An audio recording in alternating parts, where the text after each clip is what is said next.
সোফায় বসে কফি খাচ্ছি আর টিভি দেখতেছিলাম। হঠাৎ ভাবি হাসপাতাল থেকে বাসায় আসলো। আসলে ভাবি একজন ডাক্তার। আমি ভাবির দিকে তাকিয়ে আবার চোখ নামিয়ে ফেললাম, কারণ ভাবির পেটের উপর কাপড় ছিল না। আমি প্রায় সময় দেখি ভাবি আমার সামনে দিয়ে এভাবে হাঁটে। তাকে কিছু বলতে পারি না, কারণ তিনি আমার থেকে বড়। আমার দিকে তাকিয়ে একটা মুচকি হাসি দিয়ে রুমে চলে গেল। এবার পরিচয় দেই, আমি স্বাধীন। কিছুদিন আগে পড়ালেখা শেষ করেছি। আমাদের নিজের ব্যবসা আছে। বাবা অফিস দেখাশোনা করে, আমি আম্মু বাসায় থাকি। আরো কিছুদিন পর অফিস দেখাশোনা করব। আমার বড় ভাই বিয়ে করছে, কিন্তু সে এখন বেঁচে নেই। আমার বড় ভাই একটা রোড দুর্ঘটনায় মারা যায় আজ 1 বছর হলো। আগে ভাইয়া বাবার সাথে অফিস দেখাশোনা করত, এখন বাবা একাই দেখাশোনা করে। তাই আমি ভাবছি বাবাকে আর অফিসে যেতে দিব না, আমি নিজে অফিস দেখাশোনা করব। এবার আসি ভাবির কথায়। ভাইয়া মারা যাওয়ার পর ভাবির মা বাবা তাকে নিয়ে যেতে চেয়েছে, কিন্তু ভাবি আমাদেরকে ছেড়ে যাবে না। ভাবি ঢাকার বড় একটা হাসপাতালের ডাক্তার। রাতে সবাই মিলে খাবার খেতে লাগলাম, তখন আব্বু বলল, তা আব্বু কবে থেকে অফিস দেখাশোনা করবে? আব্বু, আম্মু ঠিক বলেছে।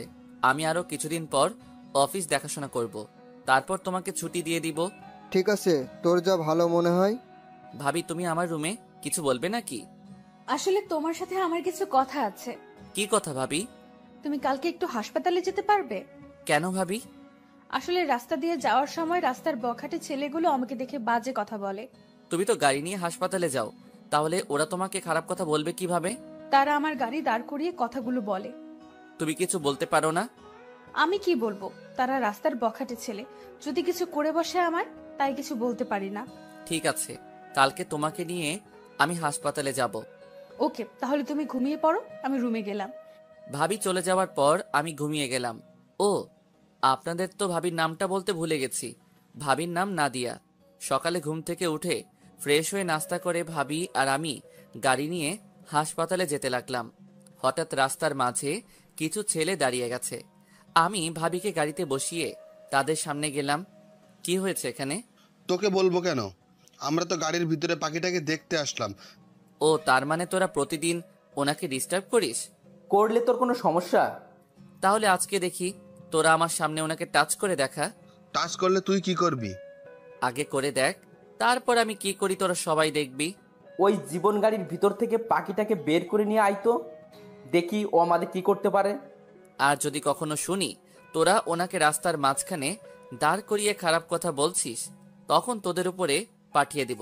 কথাটা মনে রাখিস। পরে সবগুলো আমার পা ধরে ক্ষমা চেয়ে চলে গেছে। তারা আর জীবনে এমন কাজ করবে না। তারপর আমি গাড়িতে গিয়ে বসলাম। হঠাৎ ভাবি বলল, কি ব্যাপার স্বাধীন, তোমার হাত থেকে তো রক্ত পড়ছে। হয়তো তারা ছুরি দিয়ে কেটে দিছে। তোমাকে কে বলেছে তাদের সাথে মারামারি করতে? তোমাকে ছাড়া আমি কি নিয়ে বাঁচবো? আমাকে ছাড়া কি নিয়ে বাঁচবেন মানে? মানে তোমাকে ছাড়া আব্বু আম্মু কি নিয়ে বাঁচবে, তাই বলছি। আমি মনে হয় অন্যটা শুনেছি। তুমি এমনিই বেশি শুনো। কথা না বলে বসে থাকো, হাসপাতালে যাওয়ার পর হাতে ব্যান্ডেজ করে দেব। কিছুক্ষণ পর হাসপাতালে চলে আসলাম। এখন আর ভাবি বলবো না, নাম ধরে বলবো। নাদিয়া আর আমি হাসপাতালে ঢুকে নাদিয়ার কেবিনে চলে গেলাম। তারপর ভাবি আমার হাতে ব্যান্ডেজ করে দিল। ভাবির সাথে কিছুক্ষণ কথা বলে বাসায় চলে আসলাম। দেখতে দেখতে আরো 5 দিন চলে গেছে।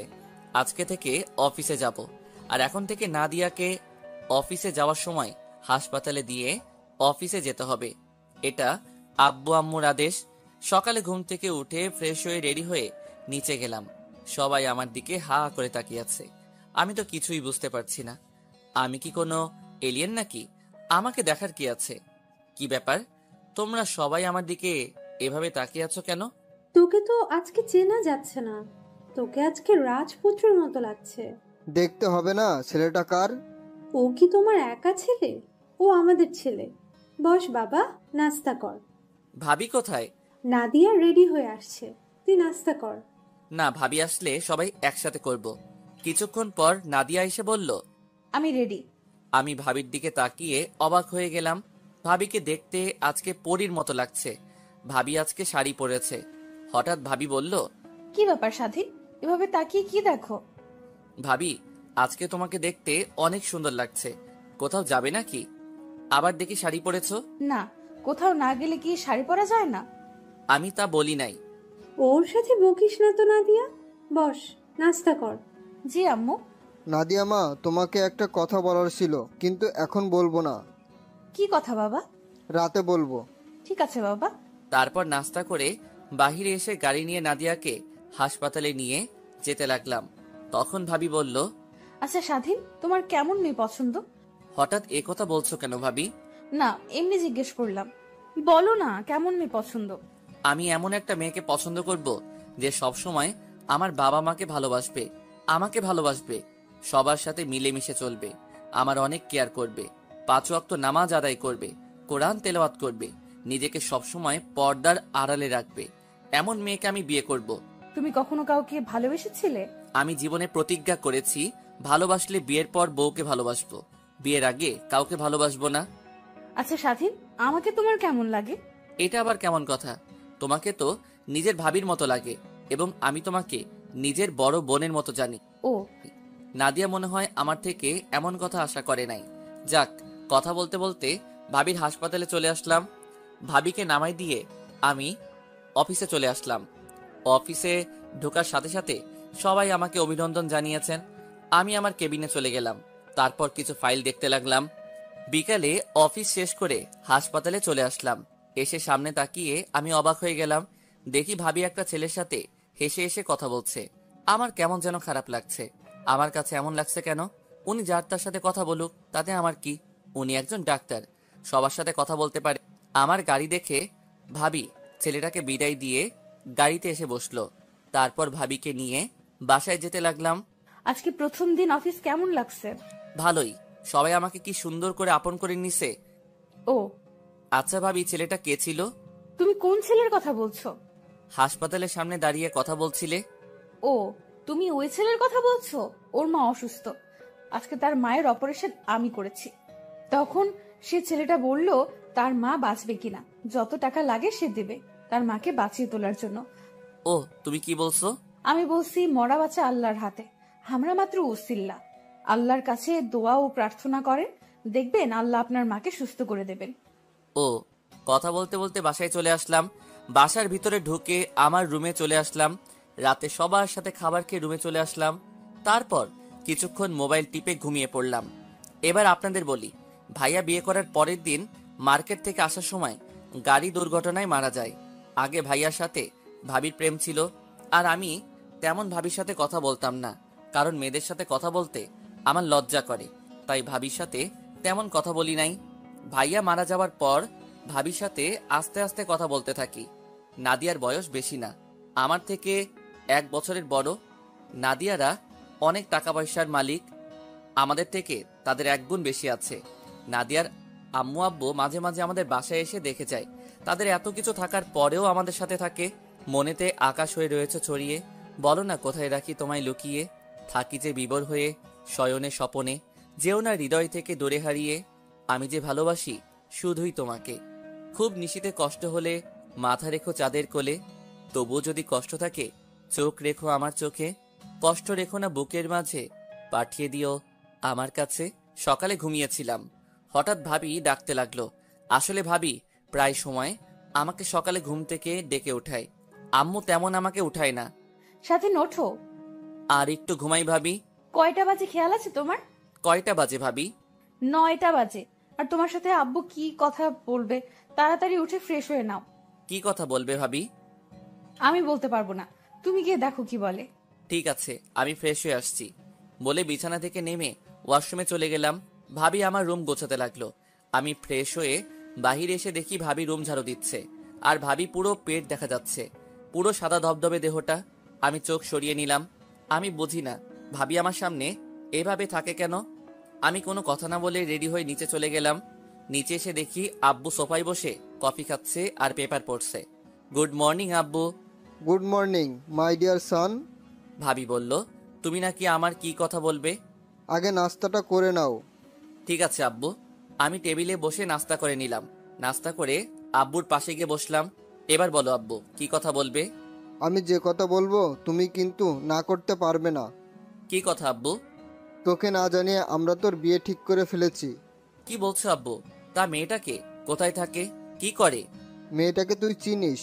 কে সে? নাম কি তার? মেয়েটা আর কেউ নয়, নাদিয়া। কি বলছো আব্বু?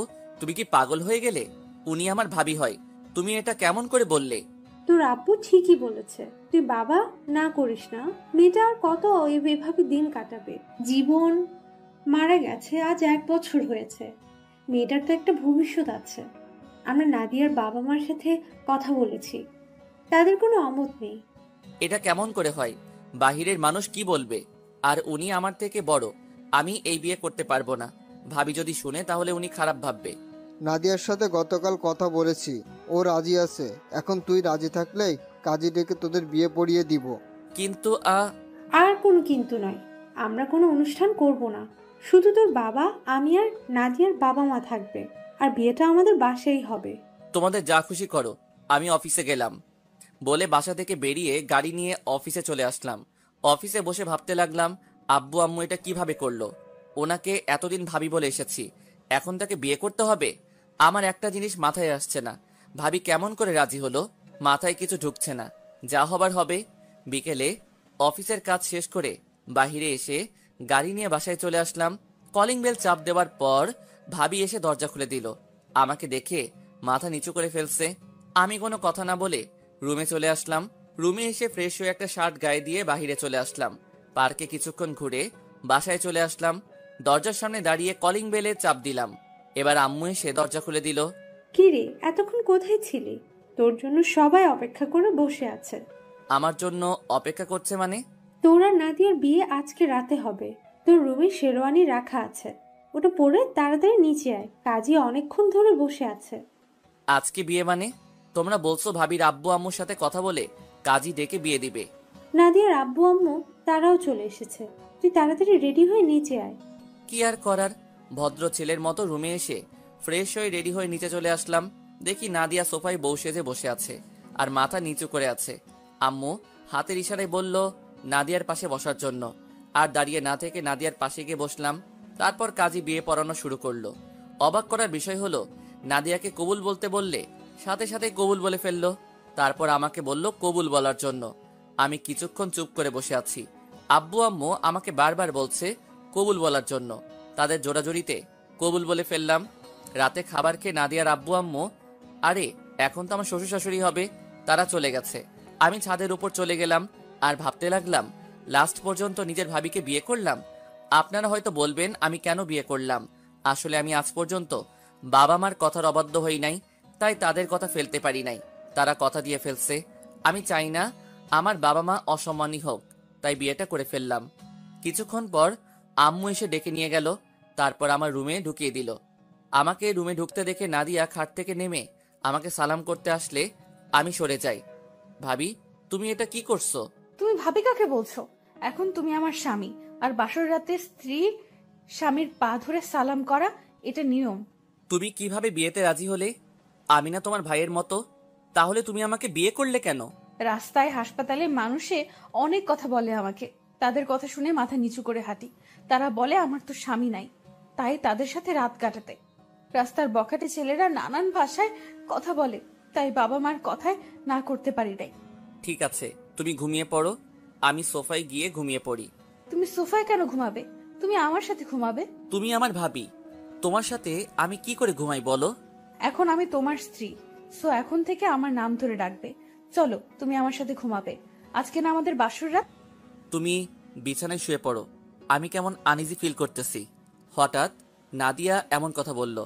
আমি তো অবাক হয়ে গেলাম। তুমি কি আমার সাথে ঘুমাবে, নাকি এখন আব্বু আম্মুকে ডাক দিব? ভাবি, তুমি আমার সাথে এভাবে কথা বলছো কেন? আর একবার ভাবি বলে ডাকলে মাথা ফাটিয়ে দিব। তাড়াতাড়ি বিছানায় এসো। আমি আর কোনো কথা না বলে বিছানার একপাশে শুয়ে পড়লাম। নাদিয়ার কথা হঠাৎ এমন হলো কেন? আজ 1 বছর তো এরকম দেখি নাই। নাদিয়া লাইট অফ করে এসে আমার পাশে শুয়ে পড়ল, তারপর আমাকে পিছন থেকে জড়িয়ে ধরল। জীবনে এই প্রথম কোনো মেয়ে আমাকে জড়িয়ে ধরল, তাও আবার নিজের ভাবি। থুক্কু, এখন তো বউ।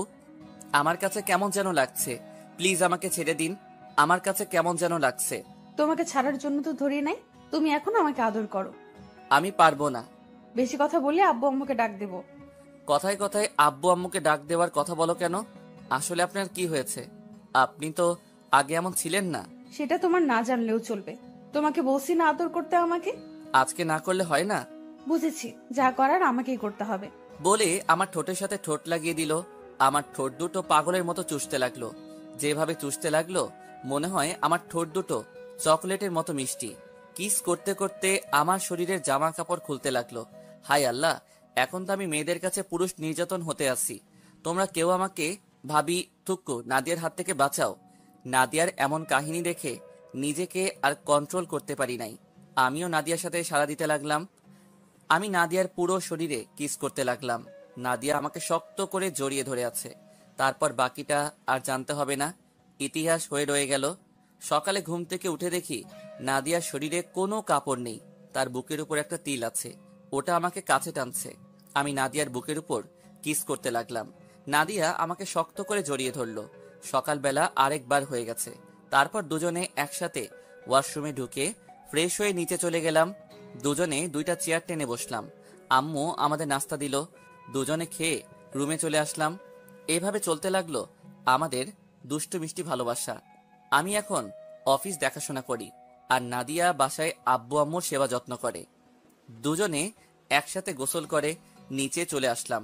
আব্বু আম্মু টেবিলে আমাদের জন্য অপেক্ষা করতে লাগলো। দুজনে দুইটা চেয়ার টেনে বসলাম। নাদিয়া, মা স্বাধীনকে নাস্তা দাও। দিচ্ছি আম্মু। নাদিয়া আমাকে নাস্তা দিল। তারপর নাস্তা খেয়ে রুমে চলে আসলাম।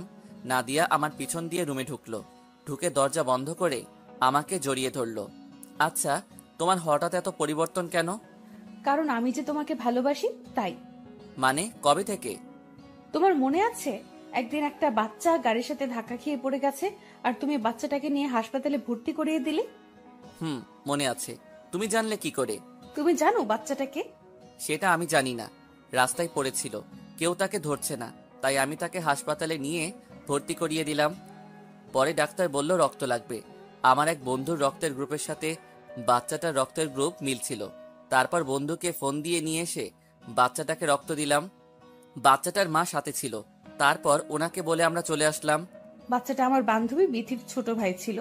যখন আমি আর বিথি হাসপাতালে গিয়ে কেবিনে ঢুকবো, তখন তুমি আর তোমার বন্ধু কেবিন থেকে বেরিয়ে গেছো। আমি ভিতরে গিয়ে আন্টিকে বললাম তোমার কথা। তখন আন্টি তোমার কথা বলে। আন্টির থেকে তোমার কথা শুনে অনেক ভালো লাগলো। তারপর তোমাকে অনেক খুঁজেছি, কিন্তু কোথাও পাইনি। তার কিছুদিন পর তোমার মা বাবা দেখতে যায়, তাদের আমাকে পছন্দ হয়। এরপর কি হলো তুমি তো জানো। ভাইয়ের বিয়ের সময় আমার কি হয়েছে তুমি তো জানো, কিন্তু আমার পাঠক পাঠিকা তারা জানে না। তাহলে শুনুন, ভাইয়ের বিয়ের সময় আমি অনেক অসুস্থ ছিলাম। আমি হাসপাতালে ভর্তি ছিলাম। আমার প্রচন্ড জ্বর ছিল। বিয়ের আগের দিন আমাকে বাসায় নিয়ে আসে। আমি তখন মোটামুটি সুস্থ ছিলাম।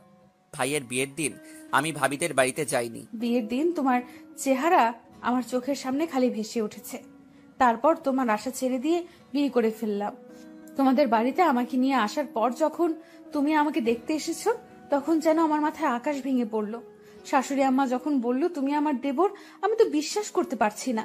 তারপর চিন্তা করলাম, জীবন সাথী হিসেবে নাহি পেলাম, তবে দেবর হিসেবে তো পেলাম। বিয়ের পরের দিন যখন শুনলাম গাড়ির দুর্ঘটনায় মারা গেছে, তখন আমার সব অন্ধকার হয়ে গেছে। 3 মাস পরে যখন কিছুটা স্বাভাবিক হলাম, তখন তোমাকে পাবার আশা শুরু করলাম। আবার এটাও ভেবেছিলাম তোমার সাথে কি আমাকে বিয়ে দিবে।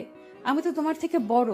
আমার মা বাবা যখন বলল আমাকে নিয়ে যাবে, তখন আমি তোমার কারণে যাইনি। বিয়ের আগের দিন রাতে আব্বু আম্মু আমাকে তার রুমে নিয়ে বলল তোমার সাথে আমাকে বিয়ে দিবে। আমি রাজি কিনা। আব্বুর কথা শুনে আমি অনেক খুশি হয়ে গেলাম। তখন আমি আব্বুকে বললাম আমি তো রাজি, স্বাধীন কি রাজি হবে? আব্বু বলল এটা নিয়ে আমাকে চিন্তা করতে হবে। স্বাধীন আজ পর্যন্ত আমাদের কথার অবাধ্য হয়নি। তুমি এই নিয়ে চিন্তা করো না, আমরা সব ব্যবস্থা করছি। এরপর কি হলো সব তো তুমি জানো। তাহলে তুমি আমাকে বললে না কেন তুমি আমাকে ভালোবাসো? ভয়ে বলতে পারি নাই। যদি তোমার মা বাবা আমাকে ঘর থেকে বের করে দেয়, তখন তো আর তোমাকে দেখবো না। তোমাকে আমার কথায় অনেকভাবে বুঝিয়েছি, কিন্তু তুমি বোঝো নাই। ঠিক আছে, এবার আমাকে ছাড়ো। অনেকক্ষণ ধরেছিলে। দরজা খোলা, কেউ চলে আসবে। না, আমি ছাড়বো না। আমাকে একটা কিস দাও, তারপর ছাড়বো। সকালে ঘুম থেকে উঠে দিছি না? আমার এখন লাগবে। আচ্ছা, তুমি এত রোমান্টিক কবে থেকে হয়েছো? তোমাকে আপন করে পাওয়ার পরে। এখন বেশি কথা না বলে আমাকে একটা কিস করো। কি আর করার। আমি নাদিয়ার মাথা উঁচু করে তার ঠোঁটের সাথে ঠোঁট লাগিয়ে দিলাম। দুজন দুজনকে কিস করতে লাগলাম। প্রায় 5 মিনিট পর ছেড়ে দিলাম। দেখতে দেখতে 7 দিন চলে গেল। আজকে থেকে অফিসে যেতে হবে, নাদিয়াকে সাথে করে নিয়ে যেতে হবে। তাকে হাসপাতালে নামিয়ে দিয়ে আমি অফিসে চলে যাব। সকালবেলা ঘুম থেকে উঠে দুজনে ফ্রেশ হয়ে নাস্তা করে গাড়ি নিয়ে বের হয়ে পড়লাম। নাদিয়া আমার ঘাড়ে মাথা দিয়ে রাখলো আর এক হাত তার হাতের ভিতরে রাখলো। কথা বলতে বলতে নাদিয়ার হাসপাতালে চলে আসলাম। নাদিয়া গাড়ি থেকে নামার আগে এমন কিছু করবে আমি তো কল্পনাও করতে পারিনি। নাদিয়া গাড়ি থেকে নামার আগে আমার ঠোঁটের সাথে তার ঠোঁট এক করে দিল। 2 মিনিট পর ছেড়ে দিয়ে নেমে গেল আর ভিতরে ঢুকার আগে বলে গেল অফিস থেকে দুপুরে হাসপাতালে চলে আসতে, দুজনে একসাথে লাঞ্চ করব। আমি ঠিক আছি বলে গাড়ি নিয়ে অফিসে চলে আসলাম। 7 দিন পরে অফিসে আসলাম। অনেক কাজ জমে গেছে, তাই বসে বসে কাজ করতে লাগলাম। কাজ করতে করতে দুপুরে লাঞ্চের টাইম হয়ে গেছে। হাতের কাজ এখনো কিছু বাকি আছে। পরে চিন্তা করলাম লাঞ্চ করে এসে করব। তারপর ম্যানেজারকে বলে অফিস থেকে বেরিয়ে গাড়ি নিয়ে নাদিয়ার হাসপাতালে চলে আসলাম। গাড়ি থেকে নাদিয়াকে ফোন দিলাম, কিন্তু নাদিয়া ফোন ধরলো না। আরো 2-3 বার দিলাম। অবাক করার বিষয় হলো নাদিয়া আমার ফোন রিসিভ করেননি। তাই গাড়ি পার্কিং করে হাসপাতালের ভিতরে ঢুকে গেলাম। আমি সোজা নাদিয়ার কেবিনে যেতে লাগলাম। কেবিনের সামনে এসে সোজা ঢুকে গেলাম। তারপর ভিতরে যেটা দেখলাম তার জন্য মোটেও প্রস্তুত ছিলাম না। এই পৃথিবীতে প্রিয় মানুষগুলোকে ছাড়া বেঁচে থাকাটা কষ্টকর, কিন্তু অসম্ভব কিছু নয়। কারো জন্য কারো জীবন থেমে থাকে না, জীবন তার মতোই প্রবাহিত হয়। তাই যেটা ছিল না সেটা না পাওয়াই থাক। সব পেয়ে গেলে জীবনটাও একঘেয়েমি হয়ে যায়। মনে রেখো, পৃথিবীর সকল কষ্টই ক্ষণস্থায়ী। কারোর সাথে অভিমান করতে হলে তার উপর মিনিমাম একটা অধিকার থাকা লাগে, না হলে সে কখনোই তোমার অভিমান ভাঙাতে আসবে না। কিন্তু আমি সেটা ভুলে গেছিলাম 2 দিনের কথা বলায় কারো উপর কোনো অধিকার তৈরি হয় না। যেটা তৈরি হয় সেটা শুধুমাত্র একটা মনুষ্যত্ব ছাড়া আর কিছুই না। নাদিয়ার কেবিনের ভিতরে ঢুকে যেটা দেখলাম তার জন্য মোটেও প্রস্তুত ছিলাম না। আরে পাঠক পাঠিকা ভাই বোনেরা, আপনারা কি ভাবছেন খারাপ কিছু দেখছি? ভুল ধারণা। দেখি নাদিয়া একটা ছেলের সাথে বসে হেসে হেসে কথা বলছে। আমাকে দেখে নাদিয়া বলল, স্বাধীন তুমি এখানে? সকালে কি বলেছো মনে নেই? তোমাকে কতগুলো ফোন দিছি, কিন্তু তুমি ফোন ধরো নাই। আসলে রাতে যে মোবাইল সাইলেন্ট করে রাখছি আমার মনে নেই। ওহ, তা উনি কে? ওর নাম আকাশ, তাদের নিজস্ব ব্যবসা আছে। আমার বান্ধবী বিথির হাজবেন্ড। আকাশ অফিসে যাওয়ার সময় আমার সাথে দেখা করতে এসেছে। ও আকাশ ও স্বাধীন আমার কলিজা, আমার প্রাণ, আমার সবকিছু, মানে আমার হাজবেন্ড। তুমি বিয়ে করেছো, আমাকে আর বিথিকে তো বলো নাই। আর ওকে দেখতে মনে হচ্ছে তোমার বয়সে ছোট। আসলে সব হঠাৎ করে হয়ে গেছে। আর ছোট হয়েছে তো কি হয়েছে, মাত্র 1 বছরের ছোট বড়, এটা কোনো বিষয় না। তুমি স্বাধীনের সাথে পরিচিত হও। হাই, আমি আকাশ। নাদিয়া তো আমার বিষয়ে বলেছে। আমি স্বাধীন, আমার নামও বলেছে সাদিয়া। বর্তমানে নিজেদের অফিস দেখাশোনা করি। ও, তো ঠিক আছে নাদিয়া, আমি বাসায় যাচ্ছি। দেরি হলে তোমার বান্ধবী আমার খবর করে ছাড়বে। ঠিক আছে দুলা ভাই, আপনি তাহলে যান। সময় পেলে অবশ্যই আসবেন আমার শ্বশুর বাড়ি। প্রথম কথা হলো আমাকে দুলাভাই বলে ডাকা যাবে না, আমার নাম ধরে ডাকবে। আমরা কিন্তু সমবয়সী। ঠিক আছে, সময় পেলে অবশ্যই তোমার শ্বশুর বাড়ি থেকে ঘুরে আসবো। বিথিকে সাথে করে নিয়ে আসবেন। ও যদি জানতে পারে তাকে না জানিয়ে বিয়ে করছি, তাহলে আমাকে আস্থা রাখবে না। আচ্ছা ঠিক আছে, নিয়ে আসবো। তো স্বাধীন সাহেব, ভালো থাকবেন, পরে আবার কথা হবে। প্রথম কথা হলো আমাকে সাহেব বলা যাবে না। আমার নাম ধরে ডাকলে খুশি হব, আর আমি কিন্তু আপনার থেকে ছোট। ওকে, সমস্যা নেই। আচ্ছা, তোমরা ভালো থাকো। আকাশ কেবিন থেকে বেরিয়ে যাওয়ার পর নাদিয়া দৌড়ে এসে আমাকে জড়িয়ে ধরলো আর বলতে লাগলো, সরি কলিজা, আমার ভুল হয়ে গেছে। আমার মোবাইল সাইলেন্ট ছিল, তুমি রাগ করো না। আমি রাগ করি নাই। ঠিক আছে চলো, দুজনে বাহিরে গিয়ে লাঞ্চ করে আসি। ঠিক আছে চলো। তারপর নাদিয়াকে নিয়ে হাসপাতাল থেকে বেরিয়ে গাড়ি নিয়ে একটা রেস্টুরেন্টে চলে গেলাম। তারপর দুজনে খাবার খেয়ে রেস্টুরেন্ট থেকে বেরিয়ে গাড়ি নিয়ে নাদিয়াকে হাসপাতালে দিয়ে আমি অফিসে চলে আসলাম। এভাবে দেখতে দেখতে আরো 2 মাস চলে গেছে। আমাদের ভালোবাসা আগের মতোই আছে, কেউ কাউকে ছাড়া থাকতে পারি না। এখন নাদিয়া নিজে গাড়ি চালিয়ে হাসপাতালে যাওয়া আসা করে, আমি অফিসের কাজে নানান জায়গায় যেতে হয়। কিন্তু নাদিয়াকে গাড়ি দেওয়ার পর একটু দেরি করে বাসায় আসে। আমরা কিছু বললে হাসপাতালে প্রচুর রোগী, তাই আসতে লেট হয়। আপনারা আবার ভাইবেন না, আমাদের ভালোবাসা কমে গেছে। ভালোবাসা আগের মতোই আছে। বেশি রাত করে আসলেও তার রোমান্টিকতা একটু কমে নাই। সকালে ঘুম থেকে উঠে দেখি নাদিয়া আমাকে জড়িয়ে ধরে আছে। তার চেহারার দিকে তাকালে আমি সবকিছু ভুলে যাই। কেমন একটা মায়া আছে নাদিয়ার চেহারায়। আমি নাদিয়ার কপালে একটা দিয়ে উঠতেই নাদিয়া আমাকে টান দিয়ে খাটে ফেলে ঠোঁটের সাথে ঠোঁট এক করে দিল। তার মানে এতক্ষণ নাদিয়া জেগেছিল। প্রায় 5 মিনিট পর ছেড়ে দিয়ে দুজনে হাঁপাতে লাগলাম। এটা কি হলো? কেন, তোমার কাছে ভালো লাগে না? এমন একটা সুন্দরী বউয়ের কিস পেলে কার না ভালো লাগে? ও তাই? তাহলে এখন আরেকবার দিব। এখন না, অফিসে যেতে হবে। আজকে অফিসে কিছু লোক নিব, তাই তাড়াতাড়ি যেতে হবে। তোমার খালি কাজ। আমিও তোমাকে এখন সময় দিতে পারি না। কি করব বলো? হাসপাতালে অনেক রোগী, তাদের সেবা যত্ন করা আমাদের দায়িত্ব। আমি কি তোমাকে কিছু বলেছি? আমি চাই তুমি সব সময় মানুষের সেবা যত্ন করে যাও। তুমি তো জানো আমি গরিব দুঃখী মানুষের সেবা বিনামূল্যে করি। তাদের কষ্ট আমার সহ্য হয় না। আমি তো জানি আমার জানুটা কেমন। এবার উঠো। তারপর দুজনে উঠে ফ্রেশ হয়ে নাস্তা করে বাসা থেকে বেরিয়ে আমি গাড়িতে উঠতে গেলে নাদিয়া দৌড়ে এসে আমার কপালে চুমু দিয়ে গাড়ি নিয়ে চলে যায়। আমি মনে মনে বললাম, পাগলি একটা। তারপর আমি গাড়ি নিয়ে অফিসে চলে আসলাম। সবাই দাঁড়িয়ে সালাম দিল। আমি সবাইকে বসতে বলে নিজের কেবিনে চলে আসলাম। তারপর ম্যানেজারকে ফোন দিলাম। ম্যানেজার সাহেব, সবাই কি চলে এসেছে? জি স্যার, আমি কি একজন একজন করে পাঠিয়ে দিব? ওকে, ঠিক আছে, দিন। Okay sir. তারপর একজন করে আসতে লাগলো কেবিনে। সবার ইন্টারভিউ নেওয়া শেষ। অনেকেই ভালো ইন্টারভিউ দিছে। অফিসে লোক লাগবে 5 জন, কিন্তু ইন্টারভিউ দিতে আসছে 20 জন। তারপর ভালো দেখে 5 জন রাখলাম। ইন্টারভিউ নিতে নিতে লাঞ্চের টাইম হয়ে গেছে, তাই ভাবলাম নাদিয়াকে একটা সারপ্রাইজ দিব। মানে তাকে ফোন না দিয়ে তার হাসপাতালে যাব। যেই ভাবা সেই কাজ। অফিস থেকে বেরিয়ে গাড়ি নিয়ে নাদিয়ার হাসপাতালে চলে গেলাম। গাড়ি পার্কিং করে হাসপাতালে ঢুকে তার কেবিনে যেতে লাগলাম। এখানে হাসপাতালের সবাই আমাকে চিনে। আমি নাদিয়ার জামাই। আমি সোজা নাদিয়ার কেবিনে ঢুকে অবাক হয়ে গেলাম। দেখি নাদিয়া মনমরা হয়ে বসে আছে। আমাকে তার কেবিনে দেখে দৌড়ে এসে জড়িয়ে ধরে কান্না করে দিল। আমি তো কিছুই বুঝতে পারছি না। নাদিয়া জানো, কি হয়েছে তোমার? তুমি কান্না করছো কেন?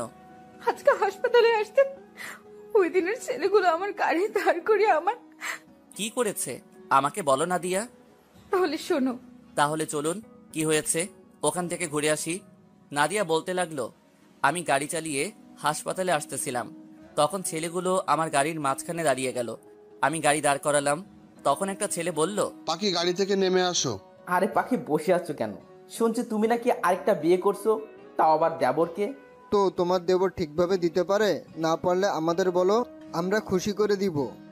আপনাদের ঘরে মা বোন নেই? রাস্তায় একটা মেয়ের গাড়ি দাঁড় করিয়ে এসব কথা বলতে লজ্জা করে না? ঘরে মা বোন সবাই আছে, শুধু কারোর বউ নেই। আমাদের কোনো লজ্জাও নেই। যদি তোমার জুনিয়র জামাই না পারে, আমাদের কাছে এসো। তখন আমি গাড়ি চালিয়ে হাসপাতালে চলে আসলাম। এসে সকাল থেকে অনেক কান্না করেছি। আমি নাদিয়াকে শক্ত করে জড়িয়ে ধরে বললাম, আমি থাকতে তোমার কেউ কিছু করতে পারবে না, আমার উপর ভরসা রাখো। তারপর নাদিয়াকে নিয়ে হাসপাতাল থেকে বেরিয়ে গাড়ি নিয়ে আগে একটা রেস্টুরেন্টে ঢুকে খাবার খেয়ে বাসায় যেতে লাগলাম। বাসায় যাওয়ার সময় একজনকে ফোন। কাকে ফোন দিলাম কিছুক্ষণ পর জানতে পারবেন। তারপর গাড়ি চালিয়ে বাসায় যেতে লাগলাম আর ড্রাইভারকে ফোন দিয়ে বললাম নাদিয়ার হাসপাতালের সামনে থেকে আমার গাড়িটা নিয়ে বাসায় যেতে। যেতে যেতে হঠাৎ সকালের ছেলেগুলো গাড়ির সামনে দাঁড়িয়ে গেল। নাদিয়ার সাথে আমাকে দেখে বলল, কি ব্যাপার পাখি, সকালে দেখলাম একা গেছো, এখন দেখছি জুনিয়র জামাইকে সাথে নিয়ে আসছো। আমার মনে হয় সকালের কথাগুলো তার জামাইয়ের কাছে বলেছে। এখন মনে হয় তার স্বামী আমাদের কাছে পাখিকে নিয়ে আসছে। তাদের কথা শুনে গাড়ি থেকে একটা রড বের করে সবগুলোকে ইচ্ছে মতো মারতে লাগলাম। সবগুলো মায়ের খেয়ে রাস্তায় গড়াগড়ি খাচ্ছে। হঠাৎ পুলিশের গাড়ি চলে আসলো। স্বাধীন, ওদের ছেড়ে দেই, ওরা মারা যাবে। আমাকে ছেড়ে দেয় রাসেল, আজকে আমি ওদের মেরেই ফেলবো। আমার বউকে এসব কথা বলার সাহস ওরা কোথায় পেল? শোন, আইন নিজের হাতে তুলে নিস না। তুই ওদের আমার কাছে ছেড়ে দে, ওদের ব্যবস্থা আমি নিজ হাতে করব। রাসেলের কথায় ওদেরকে ছেড়ে দিলাম। রাসেল ওদের গাড়িতে উঠাই নিয়ে গেল। এবার আপনাদের বলি, আমি গাড়ি থেকে রাসেলকে ফোন দিলাম। রাসেল কিছুদিন হলো পুলিশের চাকরিতে জয়েন করেছে। সব থেকে বড় কথা হলো রাসেল আমার কলেজের বন্ধু। তো যাই হোক, গাড়িতে আসার পর নাদিয়া আমার পুরো শরীর দেখতে লাগলো। কি করছো তুমি? তোমার কোথাও লাগেনি তো? আরে আমার কোথাও লাগে নাই। যে মাইর দিছি মনে হয় না একমাত্র বিছানা থেকে উঠতে পারবে। আমি অনেক ভয় পেয়ে গেছি, যদি ওরা তোমার ক্ষতি করতো। ওরা আমার কিছু করতে পারবে না। তারপর কথা বলতে বলতে বাসায় চলে আসলাম। বাসায় এসে কলিং বেল চাপ দিলাম। আম্মু এসে দরজা খুলে দিল। আমাদের দুজনকে দেখে আম্মু হয়তো অবাক হয়ে গেছে। কি রে, দুজনে আজকে এত তাড়াতাড়ি চলে আসলি যে? শরীর খারাপ নাকি তোদের? শরীর ঠিকই আছে, এমনি চলে আসলাম। ঠিক আছে, তাহলে তোরা রুমে গিয়ে ফ্রেশ হয়ে নে। ঠিক আছে আম্মু। আমি আর নাদিয়া রুমে চলে আসলাম। দুজনে একসাথে ফ্রেশ হয়ে বেরিয়ে আসলাম। তারপর নাদিয়া যেটা করলো আমি তো অবাক হয়ে গেলাম। মানুষের মাঝে আছে মন, মনের মাঝে প্রেম, প্রেমের মাঝে জীবন, জীবনের মাঝে আশা, আশার মাঝে ভালোবাসা, আর সেই ভালোবাসার মাঝে শুধুই তুমি। আমার ভালোবাসা সেদিন সার্থক হবে যেদিন ভালোবাসার মানুষটি এক ফোঁটা চোখের জল ফেলে বলবে, আমি শুধু তোমাকেই ভালোবাসি। তারপর নাদিয়া যেটা করলো আমি তো অবাক হয়ে গেলাম। নাদিয়া আমাকে বিছানায় ফেলে দিয়ে আমার ঠোঁটের সাথে ঠোঁট লাগিয়ে দিল। প্রায় 5 মিনিট পর ছেড়ে দিল। তারপর দুজনকে জড়িয়ে ধরে শুয়ে পড়লাম। রাতে খাবার টেবিলে নাদিয়া বলল, আব্বু আম্মু, তোমাদের একটা কথা বলবো, রাগ করবে না তো? কি কথা নাদিয়া? আসলে আম্মু, আমি আর চাকরি করতে চাই না। এখন থেকে বাসায় থাকবো এবং তোমাদের সেবা যত্ন করব। তাহলে তো ভালোই হয়, তোমার যা ভালো মনে হয় করো। আমিও তোমাকে বলবো মনে করছি, পরে আবার চিন্তা করলাম তুমি যদি কিছু মনে করো, তাই বলিনি। এখানে মনে করার কিছু নেই আম্মু, তোমরা তো আমার সব। তোমরা যেভাবে বলবে আমি তো সেভাবেই চলবো। তা হঠাৎ তোমার এই কথা মনে হলো কেন? আসলে বাবা মা বাসায় একা একা থাকে, তাদের বয়স তো আর কম হয় নাই, তাই আমি ভাবলাম চাকরি ছেড়ে দিয়ে তাদের সেবা যত্ন করব। ও, তারপর রাতের খাবার খেয়ে রুমে চলে আসলাম। আমি গিয়ে বিছানায় শুয়ে পড়লাম। নাদিয়া আমাকে পিছন থেকে জড়িয়ে ধরলো। ওই, আমাকে আদর করো না কেন? তুমি জানো না তোমার আদর না পেলে আমার ঘুম আসে না? তোমাকে আদর করব না তো কাকে করব জানো? যদি আদর করবে তাহলে ওই দিকে ফিরে শুয়ে আছো কেন? আচ্ছা বাবা, সরি। আসো, তোমাকে এবার আদর করি। আমি না তোমার মতো কিউট একটা ছেলে চাই। না, তোমার মতো সুন্দরী একটা মেয়ে চাই আমি। না, ছেলে চাই। না, মেয়ে চাই। ঠিক আছে, আল্লাহ যেটা দিবে তাতেই খুশি। এখন বলো, ছেলে হলে কি নাম রাখবে আর মেয়ে হলে কি নাম রাখবে? ছেলে হলে নাম রাখবো রিমন, আর মেয়ে হলে নাম রাখবো রাইসা। খুব সুন্দর নাম, আমার অনেক পছন্দ হয়েছে। কিন্তু আমার যে অনেক কষ্ট করতে হবে। করতে হলে করবে। তাহলে আসো, মিশন শুরু করে দেই।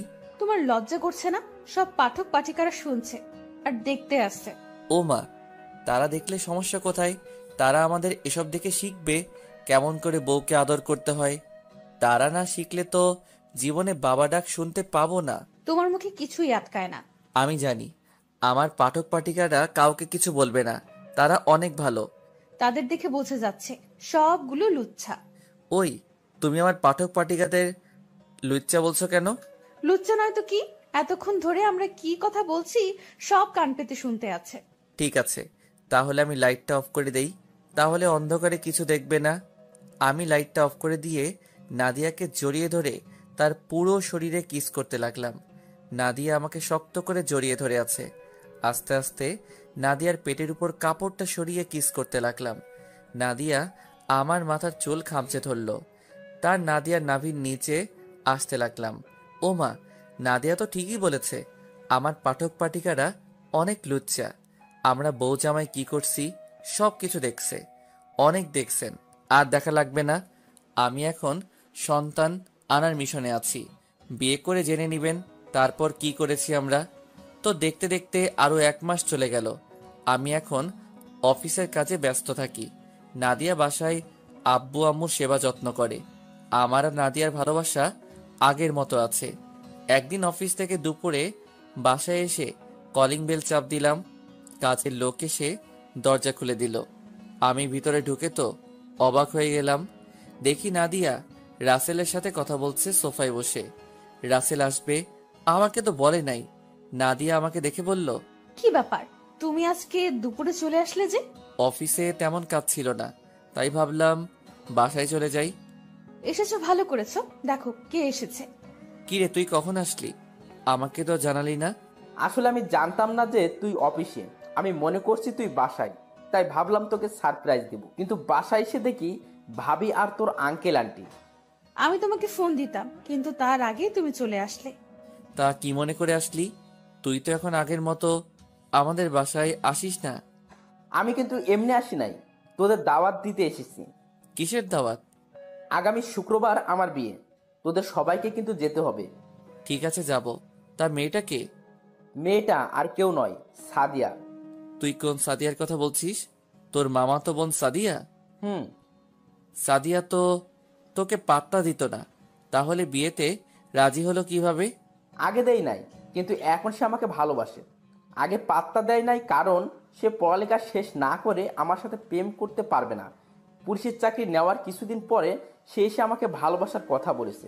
যাক, তাহলে তো ভালোই, তোর ভালোবাসার মানুষকে আপন করে পাবি।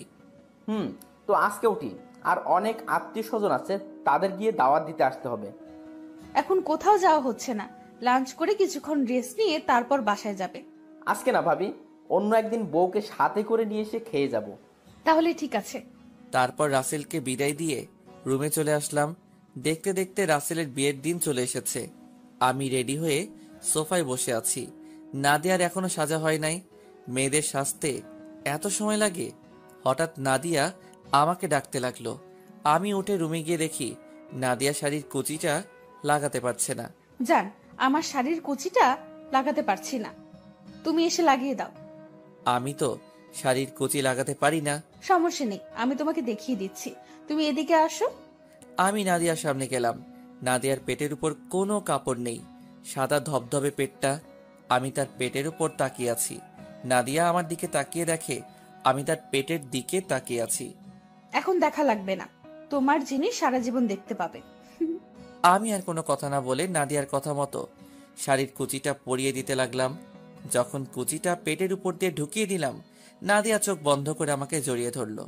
তো যাই হোক, বাসা থেকে বেরিয়ে গাড়ি নিয়ে রাসেলের বাসায় চলে গেলাম। ও, আপনাদের তো বলতে ভুলে গেছি, আজকে রাসেলের গায়ে হলুদ। রাসেলের বাসার সামনে এসে দেখি বাড়িটা অনেক সুন্দর করে সাজিয়েছে। তারপর গাড়ি পার্কিং করে দুজনে ভিতরে গেলাম। বাসার ভিতরে ঢুকে দেখি সব ময়দা সুন্দরী চারপাশে ঘোরাঘুরি করছে। নাদিয়া আমার হাত ধরে আছে। আঙ্কেল আন্টির সাথে কথা বললাম আর নাদিয়াকে পরিচয় করিয়ে দিলাম। আন্টি নাদিয়াকে ভিতরে নিয়ে গেল আর আমাকে বলল রাসেল তার রুমে আছে। আমি আর দাঁড়িয়ে না থেকে রাসেলের রুমে চলে আসলাম। এসে দেখি শালা হবু বউয়ের সাথে ফোনে কথা বলছে। আমি পিছন থেকে গিয়ে মোবাইলটা হাতে নিয়ে কেটে দিলাম। কিরে শালা, কালকে তো একেবারে নিয়ে আসবি, তাহলে এত কথা বলার কি প্রয়োজন? আমি ওরে ফোন দিই নাই, ও নিজেই খালি ফোন দেয়। ও, তা তুই কখন আসলি? ভাবি আসে নাই? আন্টি নাদিয়াকে নিয়ে তাদের রুমে গেছে। তো তোর অনুষ্ঠান কখন শুরু হবে? এই তো কিছুক্ষণ পর। তুই নিচে যা, আমি রেডি হয়ে আসতেছি। আচ্ছা ঠিক আছে। আমি আর কোনো কথা না বলে রাসেলের রুম থেকে বেরিয়ে নিচে চলে আসলাম। নিচে এসে যেটা দেখলাম সেটা দেখে মাথা পুরো গরম হয়ে গেল। নিচে এসে দেখি নাদিয়াকে কিছু ছেলে ডিস্টার্ব করছে। নাদিয়ার শরীরের নানান জায়গায় হাত দেওয়ার চেষ্টা করছে। নাদিয়া দাঁড়িয়ে কান্না করছে। চলুন ছেলেগুলো নাদিয়াকে কি বলছে শুনে আসি। এই সুন্দরী, তোমার বাড়ি কোথায়? তোমাকে দেখতে না ভেরি সেক্সি লাগছে। আমাদের সাথে যাবে? তোমাকে পুষিয়ে দিব। এরকম ছিল তাদের কথাগুলো। আমি পিছন থেকে গিয়ে সবগুলোকে মারতে লাগলাম। বাড়ির সব আত্মীয় স্বজন এক হয়ে গেছে। মারতে মারতে সবগুলো শরীর থেকে রক্ত বের করে ফেলেছি। এখানে কি হয়েছে? আর স্বাধীন, তুই ওদের মারছিস কেন? ওরা নাদিয়াকে খারাপ কথা বলছে। ঠিক আছে, আমি ব্যাপারটা দেখছি, তুই ভাবিকে নিয়ে ভিতরে যা। আমি আর কোনো কথা না বলে নাদিয়াকে নিয়ে বাসায় চলে আসলাম। নাদিয়া এখনো কান্না করছে। বাসায় এসে কলিং বেল চাপ দিলাম। কাজের লোক এসে দরজা খুলে দিল। আমি আর নাদিয়া নিজের রুমে চলে আসলাম। নাদিয়া কোনো কথা না বলে ওয়াশরুমে চলে গেল। কিছুক্ষণ পর নাদিয়া বের হয়ে আসলো। আমিও ফ্রেশ হয়ে বেরিয়ে এসে দেখি নাদিয়া বালিশের নিচে মাথা দিয়ে কান্না করছে। এই জানো, তুমি কান্না করছো কেন? তাদের যে মাইট দিছি, মনে থাকলে আর কোনো মেয়ের সাথে এরকম খারাপ কথা বলবে না। তুমি আমাকে রেখে কোথায় চলে গেছো? আমি তোমাকে পুরো বাড়ি খুঁজে বের হয়েছি, হঠাৎ ছেলেগুলো আমাকে দেখে। আমি তো রাসেলের সাথে দেখা করতে গেছি আর তোমাকে আন্টি ভিতরে নিয়ে গেছে। তুমি ভিতর থেকে বেরিয়ে আসলে কেন? আমার একা একা রুমে বসে থাকতে ভালো লাগছে না, তাই তোমাকে খুঁজতে বের হয়েছি। আচ্ছা বাবা, এবার কান্না বন্ধ করো। যা হবার তা হয়ে গেছে, এখন আর কান্না করো না। আমাকে তুমি শক্ত করে জড়িয়ে ধরো। আসো। তারপর নাদিয়াকে শক্ত করে জড়িয়ে ধরলাম, নাদিয়াও আমাকে জড়িয়ে ধরলো। হঠাৎ করেই নাদিয়ার ঠোঁটে ঠোঁট লাগিয়ে দিলাম, দুজনে দুজনকে কিস করতে লাগলাম। তারপর হারিয়ে গেলাম স্বপ্নের পৃথিবীতে। ওই মেয়েরা আর কি দেখবেন, অনেক তো দেখেছেন, আর কিছু দেখা লাগবে না। আপনারা আসলে অনেক লুচু, মানে লুচ্চা। আকের স্বামী স্ত্রীর রোম্যান্স দেখেন 5 বছর পর। ও বেবি কাম কাম কাম তুমি। হঠাৎ রিমনের মুখে এই গান শুনে আমি তো অবাক হয়ে গেলাম। তার মানে রিমন হিরো আলমের ভক্ত, কিন্তু ও এই গান কোথায় শুনছে? বাবা, তুমি এই গান কোথায় শুনছো? এটা তো তোমার মোবাইলে শুনেছি বেবে। তুমি জানো এই গান শুনে তোমার আম্মু 3 ঘন্টা জ্ঞান হারা ছিল? কেন আব্বু? সেটা তো বাবা বলতে পারবো না। শুনেছি আরো অনেক মানুষের তোমার আম্মুর মতো অবস্থা হয়েছে। কিন্তু আব্বু, আমি তো মোহনাকে এই গান শুনিয়েছি, কিন্তু ওর তো কিছু হয় নাই। ও তো ছোট মানুষ, তাই ওর কিছু হয় নাই। তুমি এসব গান আর শুনো না বাবা, তুমি ঠিক মতো পড়ালেখা করো। ঠিক আছে আব্বু। রিমন চলে গেল। এতক্ষণ হয়তো বুঝতে পেরেছেন রিমন আমার ছেলে, আর মোহনা হলো বিথির মেয়ে। রিমন আর মোহনা দুজনে সমবয়সী, দুজন একসাথে খেলাধুলা করে। রাসেল আর সাদিয়ার বিয়েতে আর যাওয়া হয়নি। পরে রাসেল আমার কাছে এসে ওই ঘটনার জন্য ক্ষমা চেয়েছে। রাসেলের একটা মেয়ে আছে, ওর বয়স 1 বছর 3 মাস। তো যাই হোক, আমি রুমে এসে দেখি নাদিয়া রুম গোছাচ্ছে। আমি গিয়ে পিছন থেকে জড়িয়ে ধরলাম। কি হলো, হঠাৎ পেছন থেকে জড়িয়ে ধরলে? তোমাকে আদর করতে ইচ্ছে করছে। তোমার জিনিস, এখানে বলার কি আছে? তুমি যখন তখন আমাকে আদর করতে পারো। তাহলে চলো রিমনের একটা বোন নিয়ে আসি। আসো। তারপর নাদিয়াকে কোলে তুলে নিয়ে বিছানায় শুইয়ে দিয়ে তার শরীরে কিস করতে লাগলাম। আস্তে আস্তে কি তা আমি আর জানি না, অনেকেই দেখছেন, আর দেখা লাগবে না। আমি এখনো সিঙ্গেল। তো এভাবে চলতে লাগলো আমাদের সংসার। আমরা অনেক হ্যাপি আছি। সবাই আমাদের জন্য দোয়া করবেন, আমরা যেন সারা জীবন একসাথে সুন্দরভাবে জীবনযাপন করতে পারি। তো কেমন হয়েছে জানাবেন। পুরো গল্পে পাশে থাকার জন্য ধন্যবাদ সবাইকে। সবাই লাইক এবং কমেন্ট দিয়ে জানাবেন কেমন হয়েছে।